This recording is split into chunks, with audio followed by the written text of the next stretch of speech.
और ये कवि तो ये कहते हैं क्या कि क्या छुपा दिया है नारी में, बोलो जो नहीं देखने में आता है। और नारी के आगे सूरवीर बलवान पलक झुक जाता है।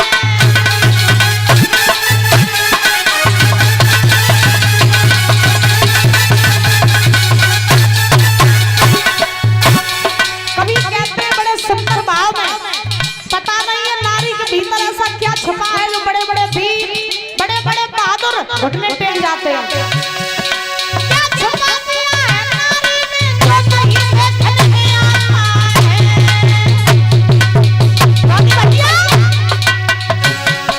नारी के आगे सूरवीर बलवान पलक झुक जाता है, बलवान पलक झुक जाता है।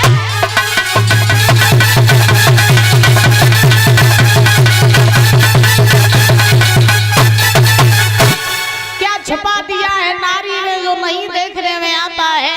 और नारी के आगे सूरवीर बलवान तलक झुक। और ये कवि तो ये कहते हैं क्या कि क्या छुपा दिया है नारी में, बोलो जो नहीं देखने में आता है। और नारी के आगे सूरवीर बलवान पलक झुक जाता है।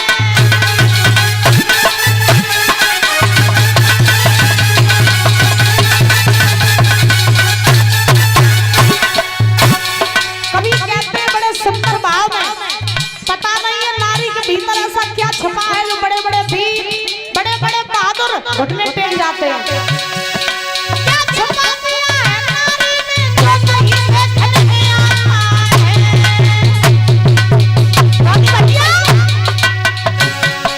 नारी के आगे सूरवीर बलवान पलक झुक जाता है, बलवान पलक झुक जाता है।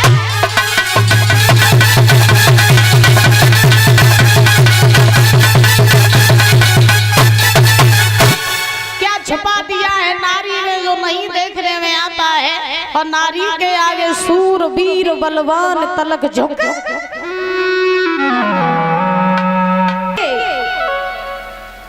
लोग कहते हैं कि बाप के जाने के बाद घर की मालिकी संभालता है घर का बड़ा बेटा। पहले क्या होता था दादा,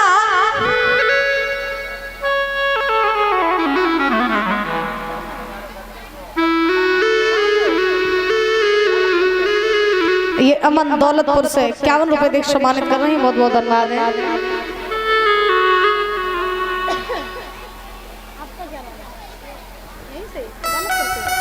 और ये शिवम 100 रुपए देख सम्मानित कर रहे हैं। कामना करेंगे बच्चों की लंबी आयु होती रहे, बल बुद्धि विद्या बढ़ती रहे और ऐसे ही अपने माता पिता का नाम रोशन करते रहे। यही कामना, यही आकांक्षा है। श्री राधा रानी सरकार की। तो देखिए परीक्षा जी, लोग कहते हैं कि बाप के बाद घर का मालिक होता है घर का बड़ा बेटा। पहले क्या होता था कि पहले जैसे घर में 4 लड़के होते थे तो चारों इकट्ठे रहते थे। बाप के बाद घर का मालिक हो जाता था बड़ा बेटा, फिर वही बड़ा बेटा बाप का फर्ज निभाता था और अपना घर चलाता था। आजकल क्या है कि घर में 4 बेटे हैं तो बाप की जमीन के 4 हिस्से हो गए और सब अलग अलग अपना कर रहे हैं। यानी आजकल 4 है तो चारों मालिक हैं और पहले एक होता था।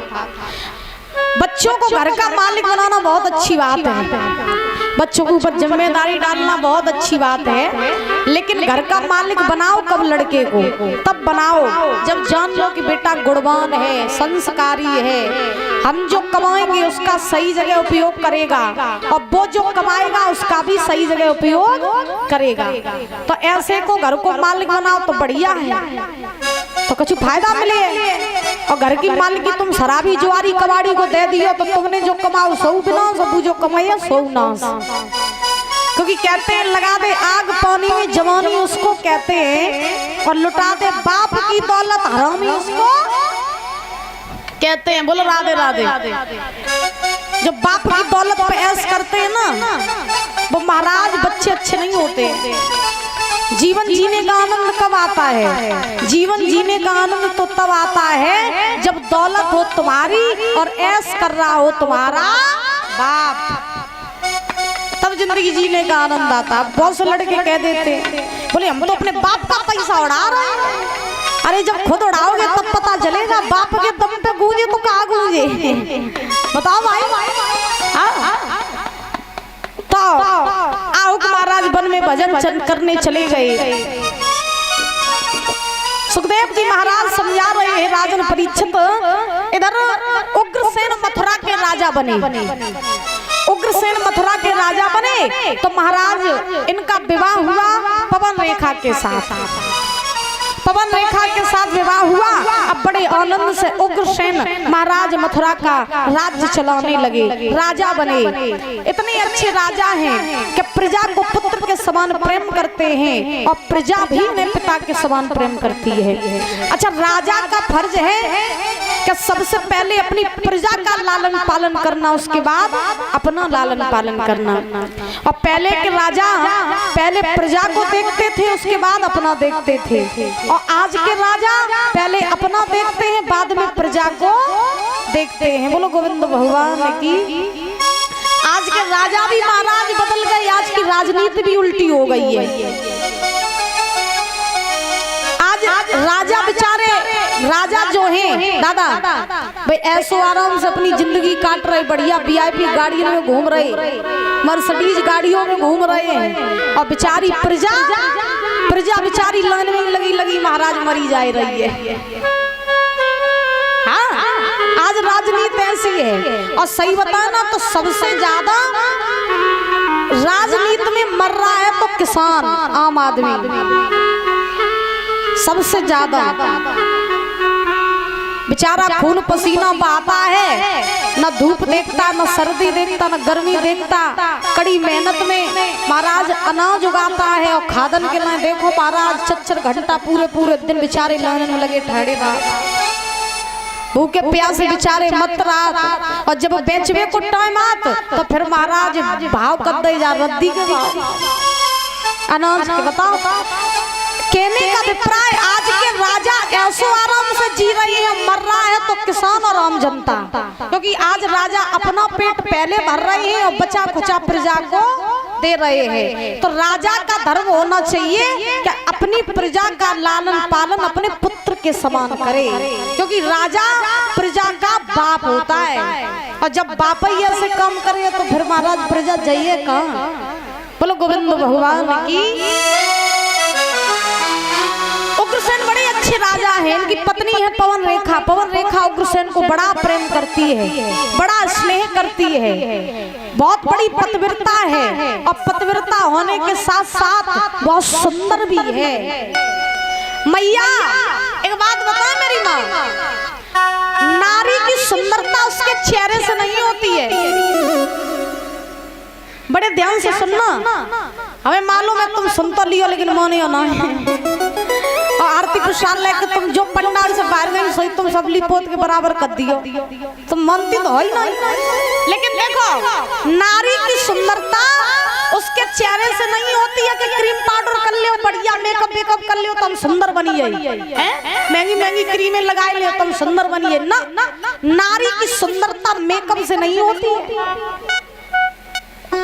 उसके चेहरे से नहीं होती है। फिर नारी की सुंदरता तो उसके गुणों से और उसके चरित्र से होती है। बोलो गोविंद भगवान की।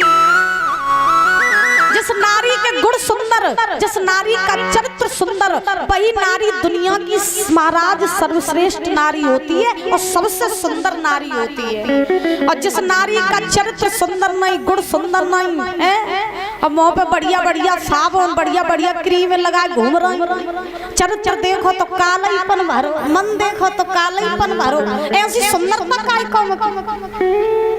सुंदरता ही बढ़ानी है तो अपनी ताकत से बढ़ाओ ना, सुंदरता ही बढ़ानी है तो अपने चरित्र से, अपने गुणों से बढ़ाओ ना। जो 4 लोग तुमसे मिले, तुम्हें देखें, तुमसे बात करें तो 4 जगह कहें भैया तो फलाने की बहू बहुत सुंदर है, स्वभाव से भी सुंदर है, मन से भी सुंदर, चरित्र से भी सुंदर और चेहरे से भी सुंदर है। सुंदरता बढ़ाओ तो महाराज चरित्र की बढ़ाओ, तन की सुंदरता बढ़ाई तो कहाँ बढ़ाई।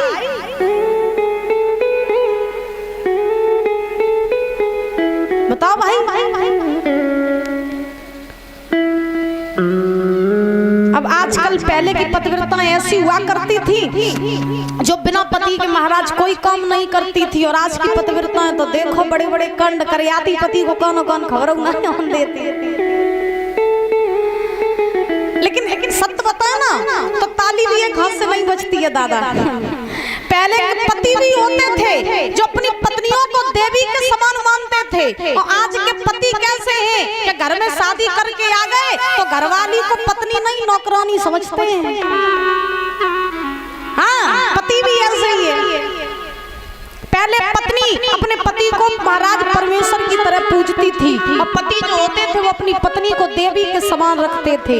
अब आजकल तो पति और पत्नी के तालमेल ही नहीं मिलते हैं। अब एक बार हम एक कथा चल रही थी हमारी, तो वहाँ एक माता जी आई मेरे पास, ध्यान से सुनना। अब एक माता जी हमारे पास आई, उन्होंने कहा शास्त्री जी हमने बताओ मैया, अब आप तो कहती हो कि पति की सेवा किया करो, और हम करते भी है पूजा अपने पति की, बहुत सेवा करते हैं, बहुत सेवा करते हैं, अपने पति को परमेश्वर मानते हैं। लेकिन बू आगे को लगो संजा के पौआ पी के याद ले लाठी रोज वो मारते हैं। अब तुम बताओ तो पूजा करते रहे तो भैया सो गलत है। अब ऐसा नहीं है कि पत्नी आरती का थाल लेकर के तुम्हारे पीछे पीछे घूम रही है कि तुम ही मेरे परमेश्वर, तुम ही मेरे ईश्वर हैं, रोज तुम ही पूजा कर रही हो, तुम संजा के भाई परमेश्वर पौआ पी पत्नी को मारते हो। हाँ, तो ऐसा भी नहीं स्वभाव होना चाहिए। यानी अगर आपकी पत्नी आपका सम्मान कर रही है तो आपका भी धर्म है कि अपनी पत्नी को देवी के समान रखो। तो पवन रेखा बड़ी सुंदर है, पतिव्रता है, अपने पति की हर बात मानती है, अपने बिना पति के पूछे कोई काम नहीं करती हैं। सुखदेव जी महाराज समझा रहे हैं राजन परीक्षित। एक समय की बात, पवन रेखा ने उग्रसेन से कहा महाराज हाँ बहुत दिन हो गए हम कहीं बाहर घूमने के लिए नहीं गए, आप कहो तो हम कहीं बाहर घूम आए। तो उग्रसेन ने कहा ठीक है चली जाओ, लेकिन अकेली ना जाओ, कुछ लड़कियों को साथ लिए जाओ।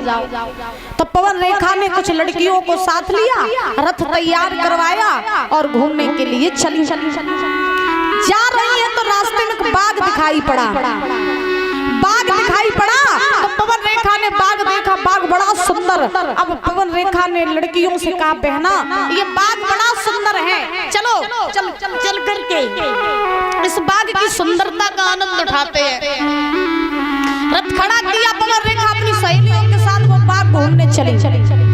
अब बाघ बड़ा सुंदर था, बाघ घूमते घूमते पवन रेखा को उग्रसेन की याद आने लगी, और पवन रेखा मन ही मन में सोचने लगी बाजी वाह ये बाघ कितना सुंदर है, अगर इस बाघ में मेरे महाराज होते तो बड़ा आनंद आता। याद कर रही अपने पति की। तब तक क्या हुआ कि उसी बाग में एक दुर्मलिक नाम का राक्षस रहता था। अब राक्षस ने पवन रेखा को देखो, मन ही मन में सोचने लगो बाजी बा बड़ी सुंदर नारी है, जब अगर मोर मिल जाती तो मैं सब मन की हो जाती। आदमी की सबसे बड़ी कमजोरी एक नारी होती है, और नारी के सामने अच्छे अच्छे विद्वान, अच्छे अच्छे ऋषि महर्षि घुटने टेक जाते हैं, नारी के पीछे। याद रखना आदमी की सबसे बड़ी कमजोरी एक नारी ही होती है। और दूर काई जाओ, रावण देख लो कितना बड़ा ज्ञानी था, विद्वान था, सब कुछ था, सोने की लंका भरो पूरा कुटुंब परिवार, राम से ज्यादा बलवान, राम से ज्यादा ज्ञानवान, सब कुछ रावण के पास। मार खाइयो तो गाय के पीछे, नारी के पीछे। और छोड़ो पुत्र रावण है, बाबा देवर्षि नारद, बाबा नारद जिनने कही कि सब जिंदगी कबू नारी गई देखे नहीं, बाल ब्रह्मचारी रही, और बेव नारद जी विश्व मोहिनी के चक्कर में बोराई आए थे। दिन रात चैन नहीं आता, नींद नहीं आती, खाई रोटी नहीं पचती, बोले कैसे विश्व संग ब्याह तो ही जाए तो बंदर को मोर लगाए पहुंची जाते नारी के सामने अच्छे अच्छे घुटने टेक जाते हैं। और एक कवि तो ये कहते हैं क्या छुपा दिया है नारी में बोलो जो नहीं देखने में आता है, और नारी के आगे सूरत बलवान पलक झुक जाता है।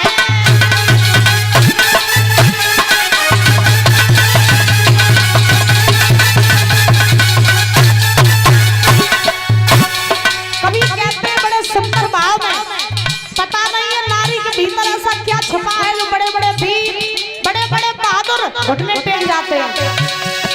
क्या छुपा दिया है नारी में जो नहीं देखने में आता है।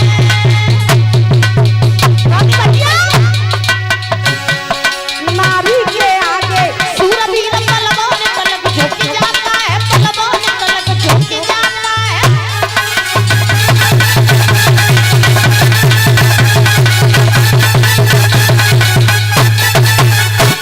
क्या छुपा दिया है नारी में जो नहीं देखने में आता है, और नारी के आगे सूर वीर बलवान तलक झुक। और एक कवि तो ये कहते हैं क्या छुपा दिया है नारी में बोलो जो नहीं देखने में आता है, और नारी के आगे सूरज बलवान पलक झुक जाता है।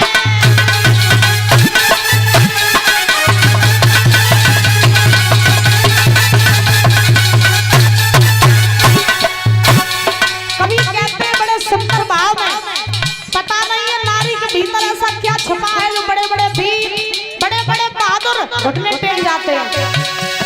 क्या छुपा दिया है नारी में जो नहीं देखने में आता है।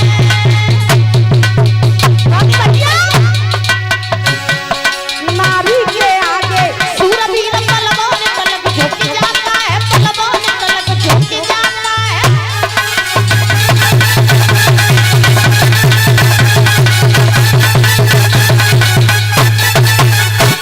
क्या छुपा दिया है नारी में जो नहीं देखने में आता है, और नारी के आगे सूर वीर बलवान तलक झुक।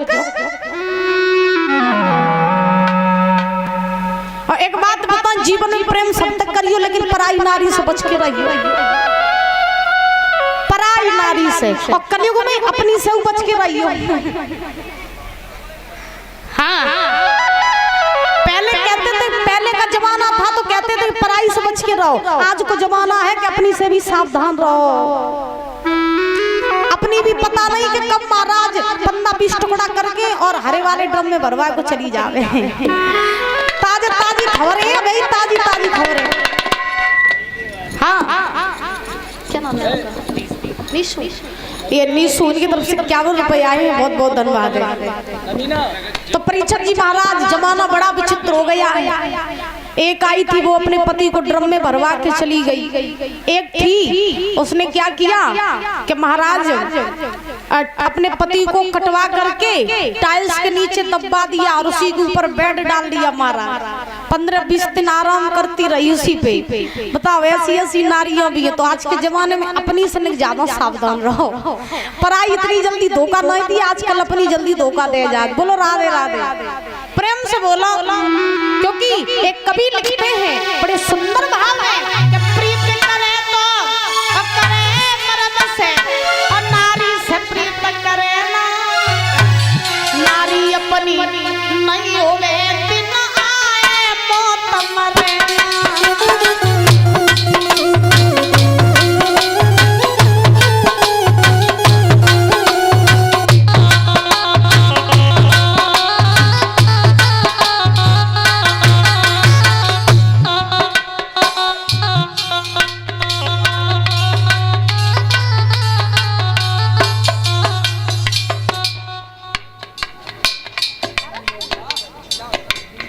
भरत सिंह प्रजापति आनंद नगर दादाजी ये माला पहना के सम्मानित करेगा, जोरदार ताली बजाएंगे।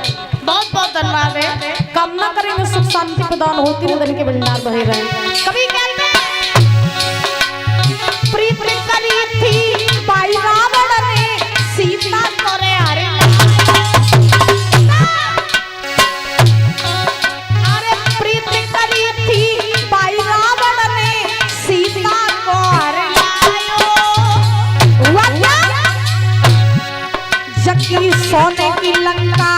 राख में मिल गई तिलक को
वो राक्षस मोहित हो गया और मनी मन में सोचने लगा ये नारी कितनी सुंदर है, ये नारी मुझे मिल जाती तो मैं सब मन की हो जाती। तो अब वो राक्षस उसने सोचा कि अब करें क्या, इसके साथ में मुझे छल करना है, अब करें क्या। तो उस राक्षस ने उग्रसेन का भेष बना लिया और उग्रसेन का भेष बना करके वो राक्षस पवन रेखा के पास में जा पहुंचा। और जैसे ही पवन रेखा के पास में वो राक्षस पहुंचा उग्रसेन का भेष बना के, तो पवन रेखा नहीं समझ पाई कि ये मेरे महाराज है या कोई राक्षस है। पवन रेखा ने जाना कि हमारे महाराज हैं। तो क्या हुआ कि पवन रेखा ने उस राक्षस से कहा, महाराज अरे आप, हम तो भी आपको याद कर रहे थे, आप इतनी जल्दी आ गए। उग्रसेन के भेष में वो राक्षस बोला, तुम मुझे घर पे अकेला छोड़ आई थी तो मुझे अच्छा नहीं लग रहा था, इसलिए मैं तुम्हारे पीछे पीछे चला आया। पवन रेखा बोली कोई बात नहीं महाराज, आ ही गए हो तो देखो ना ये बाग कितना सुंदर है, चलो मिलकर के इस बाग की सुंदरता का आनंद उठाते हैं। तो वो राक्षस पवन रेखा के साथ घूमने लगा उसी बाग में। सहेलियां जो थी पवन रेखा की वो बिछुड़ गई।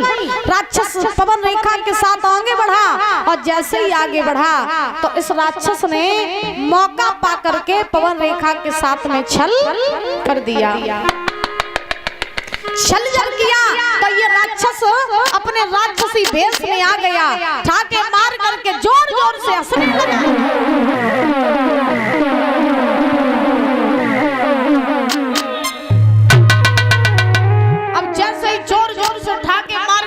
राक्षस विशाल रूप में पवन रेखा ने देखा कि ये मेरे महाराज नहीं बल्कि ये तो एक राक्षस था और उसने मेरा धर्म नष्ट किया। तो पवन रेखा महाराज रोने लगी। उस राक्षस से बोली है, दुष्ट नालायक पापी, तूने मेरा धर्म नष्ट किया। अगर मैं पहले ये जान लेती कि तू एक राक्षस है तो मैं तुझे श्राप दे करके भस्म कर देती। और रो करके पवन रेखा बोली सत्यानाश अधर्मी धर्म बिगाड़ो मेरो।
दुष्ट, आज तूने मुझे कहीं का नहीं छोड़ा।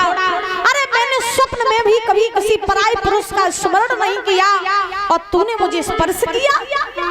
रोने लगी पवन रेखा। कहते हैं घर मकान टूट के गिर जाए आदमी मेहनत करके बना लेगा, पैसा चला जाए आदमी मेहनत करके कमा लेगा, लेकिन दादा गई हुई इज्जत ये कभी वापस नहीं आती। जो ठोकर से गिर जाता है उसे कोई ना कोई उठाता है, लेकिन जो नजरों से गिर जाता है उसे कोई उठा नहीं पाता है।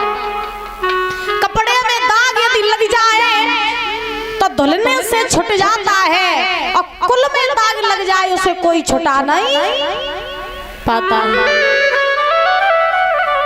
पवन रेखा बोली दुष्ट, तूने मुझे कहीं का नहीं छोड़ा। रोने लगी।